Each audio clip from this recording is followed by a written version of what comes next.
1 lap to go at Circuit of the Americas. Austin Hill leading Shane Van Gisbergen up to turn 1. Austin doing a good job hitting his marks. It's really easy to overdrive the car in this moment. When you see someone right behind you, he's going to be pressuring you. He did a good job at not blowing turn 1.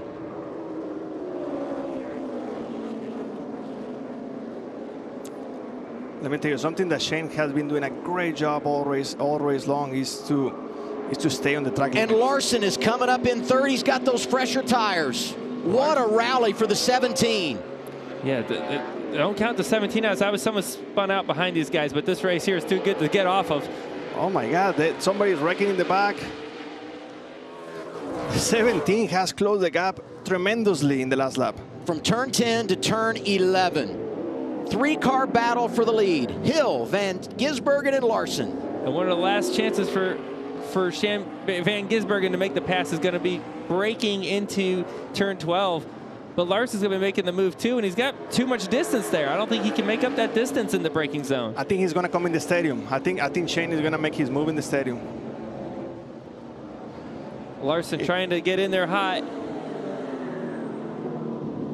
The problem of Shane right now is that he has to play defense and offense at the same time. He's going to be right to him. Watch Kyle Larson turn down underneath him right here. Oh, here comes the bump. Contact. A lot of bumps. Gisbergen into Hill. Austin Hill goes wide. Larson as well. Here comes Kyle Larson. Going to win it.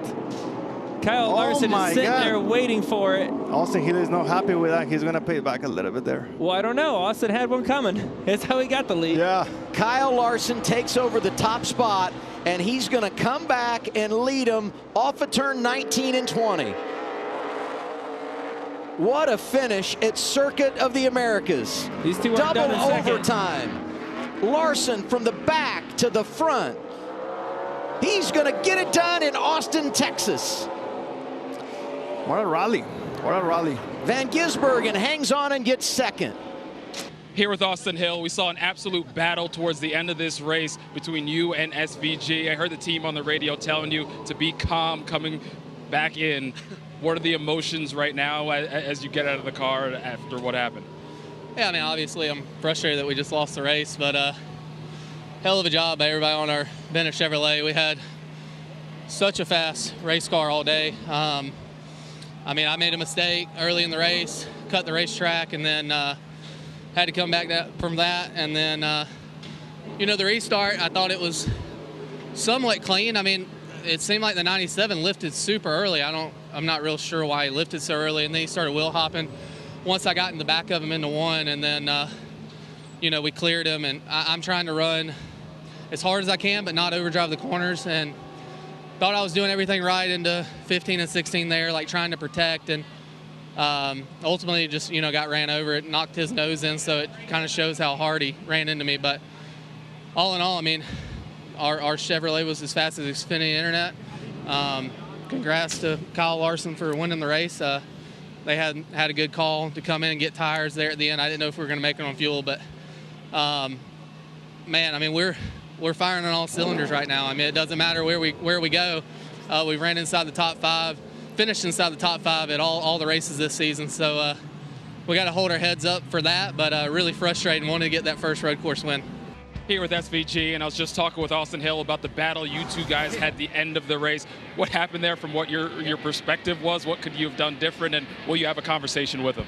Yeah, I guess so, but it was a crazy race. We got better and better. WeatherTech Camaro was awesome, and yeah, that last restart, he just drove through me at one. So yeah, I guess that's how it is here. I just stood up for myself, but it was some pretty awesome racing with AJ, Kyle, and then at the end it just turned into a mess. But that's how it is. It was really fun, but wish I could have got the lead, but Kyle just snuck through there. He was driving really well, but yeah, a lot of fun.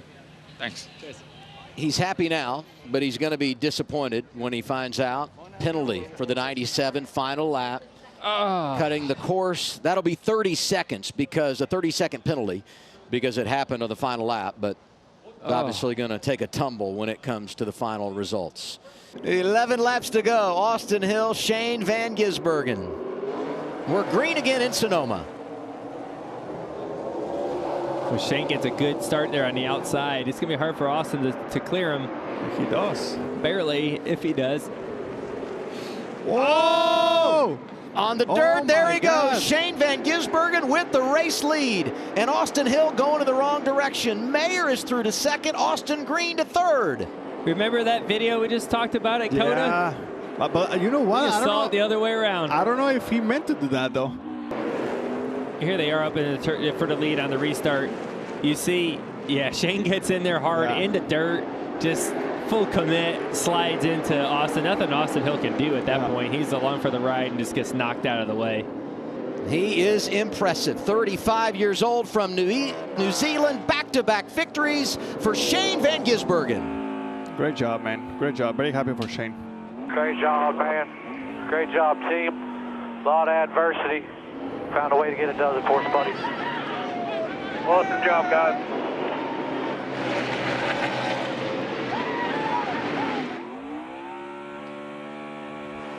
No, here he goes.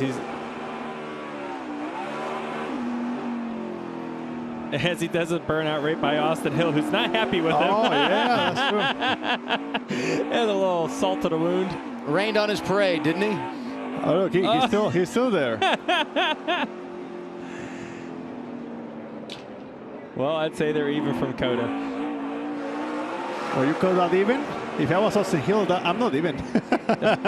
I wasn't even after COTA if I'm Shane, so Yeah. I don't think they'll ever be even. No, exactly right. They will never be even.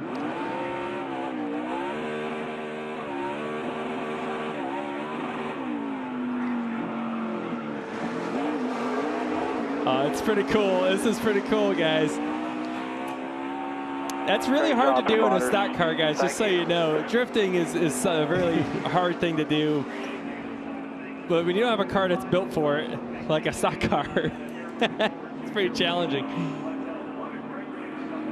Second career win for Shane Van Gisbergen. Colleague Racing is now won 11 times on the road. That's the best among active teams.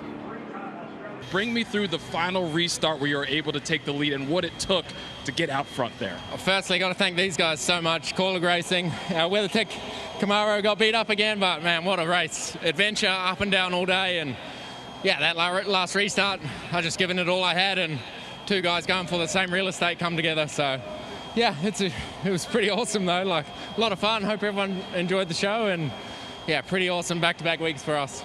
You know, we've talked about the ups and downs in this season and getting used to what this series is, but you're able to flex your muscle when it comes to these road courses. What is it like for you to be able to show what you got when it comes to this style of racing?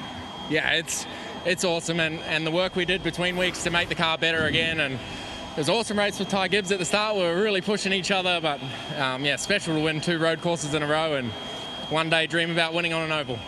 Shane Van Gisbergen, your winner at Sonoma, guys. Austin Hill comes home in the 5th position after battling all race long, leading a number of laps. The restart with 11 laps to go, though. We get to the top of turn 2. You heard what Shane Van Gisbergen just said. A couple of guys battling hard, and they came together. What was it from your perspective? I didn't really see the replay the best. It blacked out, but you know, I'm gonna leave it to the keyboard warriors on this one. I'll let them figure out what happened. I'm sure no matter what comment I say, it'll be wrong. So, yeah, I mean, we're sitting here watching it here. Yeah, I don't know. I plead the 5th. I'm not gonna say anything about it. We'll just go on to the next one. Good hard racing. Bennett Chevrolet was as fast as Xfinity Internet. We were holding off SVG there for a while, had that caution. I knew it was going to be tough on the restart, and didn't work out, but we had a good points day, finished in the top 5. Can't ask more than that. Thanks, Austin. This is the battle for third. Larson, Zane Smith. Oh, and Chase Briscoe. He'll nail the tire barrier in 6. He gets turned around, and he just shellacks that tire barrier. Nobody else collected, but a hard contact for Chase Briscoe, and he's able to drive away. But he gave that tire barrier one heck of a lick.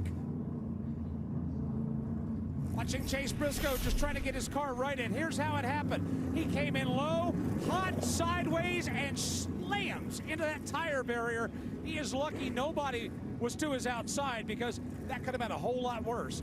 But Chase Briscoe, the only one that's worse for wear right now. I see right there the 16 I thought there was some contact from the 14 when he was sliding. Let's take a look on board and see just how much damage to the 16. I think he hit right side. I think this car is really wrecked. Junked? Yeah, the right side of this has heavy, heavy damage. The absolute favorite coming in. So you're going to be on board right here, and you're going to see he's going to get hit from behind and straight into the barrier. Briscoe hits the 16 of Shane Van Gisbergen, and that was a big, big hit. I would be shocked if the 16 can continue.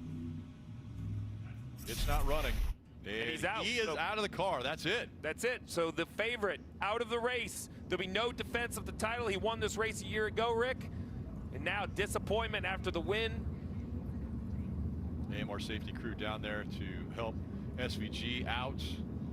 And nothing he could do, right? Chase Briscoe lost control of his car and just basically ran him over. You know, didn't mean to. Chase didn't want to do it either. He wrecked as well, but this is the chaos that the rain brings. We saw the 48 hit the 23 in turn 2, and now the 14 hitting the 16 heading into 6. Jeff. Day's over. Right front's out of it. I hit the wall hard. Someone completely cleaned me up. All right, let's listen in and actually hear from the guy who won stage 1 and the favorite of this race out of the car. Shane Van Gisbergen is with Kim. Yeah, and Shane out of the care center after getting tagged by the 14 of Chase Briscoe into the wall. Walk us through the incident. I don't know, I just sort of turned in, looked pretty good, and then just got smashed by someone, 14, who said, gutting. Wendy's Saucy Nugs Camaro was really good. We were in the lead for a lot of that race, and, you know, felt good taking off in the rain, and, oh, yeah. Yeah, nice one. But, so that sucks, but, you know, it's an unfortunate mistake by him. I'm sure he didn't mean it. But, yeah, when he just clipped me, it just, nothing I could do. Is it disappointment? Is it frustration knowing you were the favorite and now you're out of the race, or is it just a racing incident? No, of course I'm disappointed. We had a really amazing Camaro there, and Corlig Racing Trackhouse, they gave us a great car, and we were able to lead, and I felt like I was driving well within myself. So, yeah, it's a shame to be out so early, and shame we couldn't have a proper crack at it at the end. Busher on the left, Hocevar on the right, SVG on the inside, alongside Ross Chastain. Here we go. Do we finish it off? Van Gisbergen tries to unsettle Busher, puts it on the inside, gets on the gas. It's Van Gisbergen and Busher side by side to you, Mike. Wheel to wheel for the lead, coming to the S's, and it's SVG. He'll power past Busher and go to the lead. Do you know what? If you go back to 2012, a former NASCAR driver by the name of Marcus Ambrose drove to a spectacular victory, being hounded by Brad Keselowski. Brad Keselowski is one of the co-owners of the team of the car doing the chasing. Chris Buescher is hounding down Shane Van Gisbergen, who happens to be mentored by Marcus Ambrose. Marcus will be back in Australia watching this, and it's shades of Keselowski and Ambrose all over again. Buescher gets on the inside of SVG and says, "You pushed me around earlier, I'm going to give it back." Incredible on this final lap. Van Gisbergen's only got one real shot left at it. Maybe two. Thinks about it into turn 6. Did Buescher save the best to last? Or has Van Gisbergen got a little payback? He gets wide. He loses it almost. He has to gather it up, but he can't do it. Chris Buescher wins at the Glen in the most spectacular style. What did we just see? I'm so proud of you, man. So proud of you. That was awesome. Great job, guys. Great job. Screw the chase. Screw it. White flag here. Bringing it back no matter what. Stay with it. Stay with it. Protect. Right with you. Here comes Chris Buescher. Challenging inside. Challenging outside. The left side there. Left side. Tight with you. Left side. Left side. Clear, clear, clear. Keep taking, bud. Whatever it takes here. Coming to the checker. Shane Van Gisbergen sideways. Half back. You'll be good. You missed the corner. Oh, get off the back. Checkered flag in the air. Nice work. Good job, everybody, today. Yes! Yes! That is the way to do it! I'm so proud of you, man. So proud of you. That was awesome. Wow, Chris, walk me through the restart with SVG, and then were you sizing up a move, and were you surprised when he sort of made that bobble? Oh, man, I was it's such a good build. Submarines.com Ford Mustang. This team is so great. Long run speed was just phenomenal. And thought we lost it there on that last one, and just man, to stay right there with him, that was the spot that he was better than us, and he missed it. Missed it, so I tried to cross over, and I went to cut, and just hard race there, but just such an awesome finish. To be that good for so much at the end of the race, all race, to get a win, it's good. We came here to be spoiler. We're going to do that. Does this eliminate some of the sting from not being in the playoffs, Chris? Yeah, certainly. And we would have liked to have won a couple weeks ago, but this is huge. This is such a big win for us. Everybody at RFK's worked so hard, and to finally get a road course win, man. We've been so close so many times. To finally pull that off, it's fantastic. What was that like behind the wheel when you saw him make that mistake? Did your eyes get wide and say, this is my shot? I knew it was. I got in there deeper than I had been, and I think he was still going. So I had a good shot, or a good feeling that that it was probably going to bottom out. It's smoother, not smooth. So it was a big moment, big opportunity for us, and able to roll on by. Parker, this team wanted to come in and play spoiler. They did it. Chris Buescher with his first ever road course win in the Cup Series. And what an incredible battle, Marty, catching up here to Shane Van Gisbergen. You were leading there into the bus stop. What happened? What was that mistake? Driver error, yeah.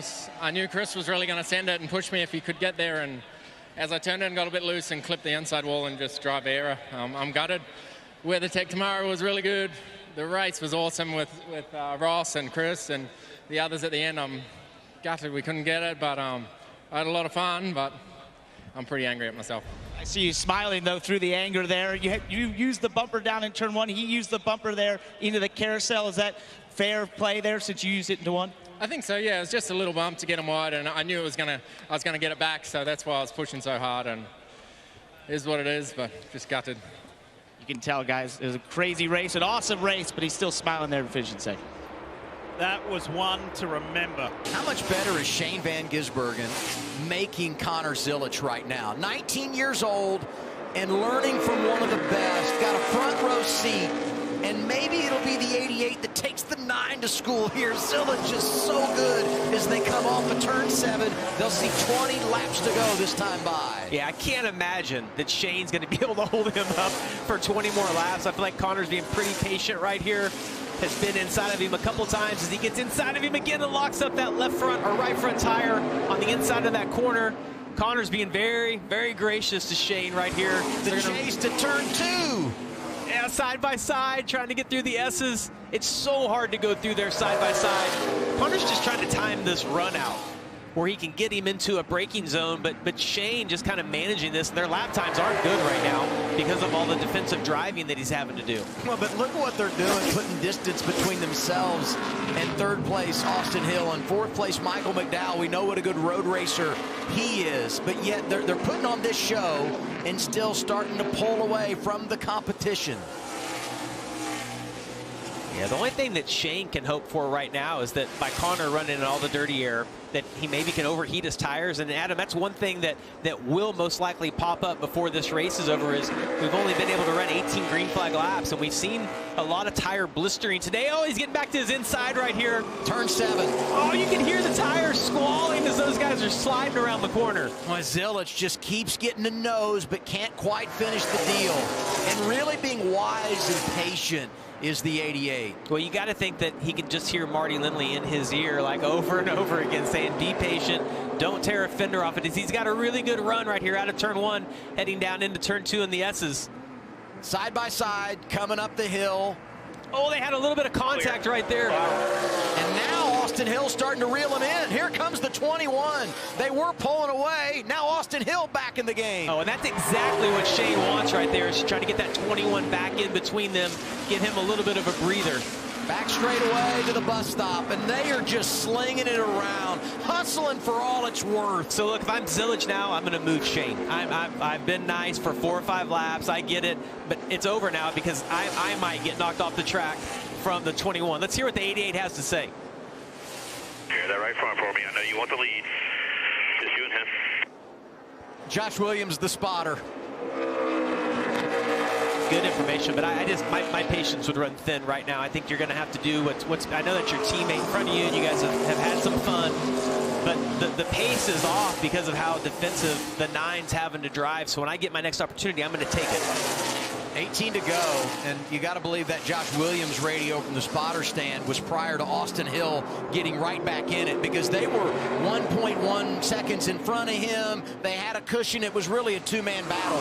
It's not anymore, and that will no doubt, as you said, Jamie, change your mentality. Well, in fourth place is 0.6 of a second quicker than what they're able to run right now. And so if you're inside the car and you're the 88 and you're the 9, you know how far this pace is off. So it's interesting. I don't feel like the 88's been able to put as much pressure on him as he could earlier in that run. You got to wonder, has the grip started to go away from having to run behind him for so many laps? But see him able to get quiet as tight as he was. You see there's like a half a car length between them right there. Around the carousel. He is blocking the shit out of him. Marty Lindley, the crew chief. Well, you see Connor's going to get to his outside. If he can run side by side with him through this corner, it's going to be in the preferred position. I think Shane might have noticed a little bit there. Power move, turn 6, there's the contact. Van Gisbergen around. Village takes the lead. Hard hit for the 9. Caution is out. Oh my goodness. Yeah, Connor ran wide on the exit of 6. I don't think there's any intentions there of getting into the 9 when he came back on the track. Get to the garage, Shane. That'll be it for us. Sorry about that. That fender, though, is not looking good on the front of the 88 either. Yeah, Connor still hung up on that incident. Listen to the recent radio communication. I just don't know where I could have gone. He didn't leave me any room to rejoin. We got to shake it off and win this race. Don't worry about it later. Don't lie to me if I wrecked him either, like you did at Iowa. If I wrecked him, tell me. I'm not lying to you. You had one lane to get back on the track. The 88 caught you quick, and you held him off for a while, but what's your take on how it ultimately ended? Yeah, not ideal. Pretty gutted, really. Gutted for the junior motorsports guys. Our car wasn't great, but we still had managed to get ourselves in good position and looked great. Kubota had some cool guests here. But yeah, pretty average way to end it. Do you feel like you left him the proper amount of room to be raced clean? I haven't seen it yet, so I'll watch it later and work it out, but I don't know yet. Thanks, Shane. Here we go. Here we go. Turn 7, little contact, if any. Van Gisbergen's trying to squeeze. There was definite contact there. You know how much these guys want the win, simply by that behavior. Larson's just said, it's not going to be easy for you, but I think it is right here. Deep on the brakes, into the backstretch chicane, and more contact between Van Gisbergen and Larson. Wow. Larson's not having it. This thing's not over. Or is it, as SVG now exits? Well, it's brought the 20 right back into it. Look at that yellow number 20. He has some momentum. Will he try to attack the 5 into the front stretch chicane? Larson's super aggressive right here. Yep, he's not taking this contact lightly. Oh my I don't think he liked the late move into the hairpin. I think the 88's late move into the hairpin frustrated the 5, and the 5 is showing his frustration by absolutely battling back. And here comes Christopher Bell. Watch the black and yellow DeWalt Camry. He's lining up for a shot as well. Whoa. And just zips his way through. Right, so the 88 got out in the tire marbles on the outside of the racetrack that built up by the wall. That was the lack of pace.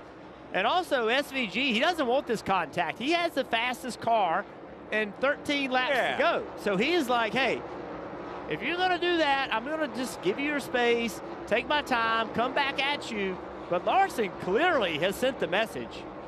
Inside move at the hairpin, as was the case several laps ago. So Van Gisbergen back to second. But let's have a look at this, at these guys roughing each other up. I think it's just a really late dive. I think the 5 is turning in like he's going to the bottom. The 88 dives in, and he's barely there. He's on the inside, but only by a foot. And that's why I think Larson turns left and says, man, we've worked together all day long, and you're going to dive bomb me with 14 to go and get into my left rear. And then the pushing and the shoving and the disagreeing continues. An amazing drive by both guys. So watch this. Larson just bangs into him, and then there just stands in the gas and pushes SVG out of the way. Todd Dillon saying, I'm going to get away from this wreck. Gets by both of them. So what does SVG do when he gets to him? That's the question. He knows now that Larson is willing to do whatever. So how does SVG handle this? Does he just move Larson out of the way? Or does he try to pass him like he just did and it didn't work? But look at this. I mean, this is where he is going to easily get alongside Larson. And I think this time SVG just takes the spot. There we go. And Larson gives it to him. As clinically as that. Maybe a little touch on the way through, another little reminder that I wasn't too happy about that, but then won't have another say at this stage. I loved everything that happened there. Larson was like, look, I know you're faster and you dare dive bomb me, push, shove, beat, bang, and then shove you out of the way on the front stretch. Went back, calmed down, ran him down, and then put a clean pass on him, and Larson's like, okay, if you're gonna pass me clean, I'm gonna let you go. A very humble approach. Shane Van Gisbergen answered all the questions and said, I'm not necessarily going to be granted a win in this race, but he's got the win. SVG wins the Roval. Oh, yeah, boys. The race is on to make it to the 8, to the round of 8. Wow. 5th in a row, Shane. But you said, hey, I've got a right rear tire issue. Was that the smoke we saw in that final lap? Yeah, it just started getting hot and sliding around, but what an awesome race. Kyle and Christopher driving really good and got a little rough, but man, the battle was awesome. And WeatherTech Chevy, I lost it a little bit at the start of stage 3 and whatever they did for the rest of the race. Unbelievable, really enjoyed that, and it was a long time waiting, hoping the yellow wasn't going to come out. Yeah, I want to ask you about that rough racing with the 5 and the 20. I mean, you had to get elbows out, didn't you? Because you said, hey, at Bristol, I didn't like it when the non-playoff guys raced me that way. Yeah, like I gave him a little bump at 7 by accident, and he just slammed me, and that sort of set it off. But I'm all for it. It was fun, and I hope he's not too pissed off. But hope it was good to watch, too. One win for Trackhouse Racing, but the other Trackhouse Racing driver out of the playoffs, Ross Chastain, is with Kim.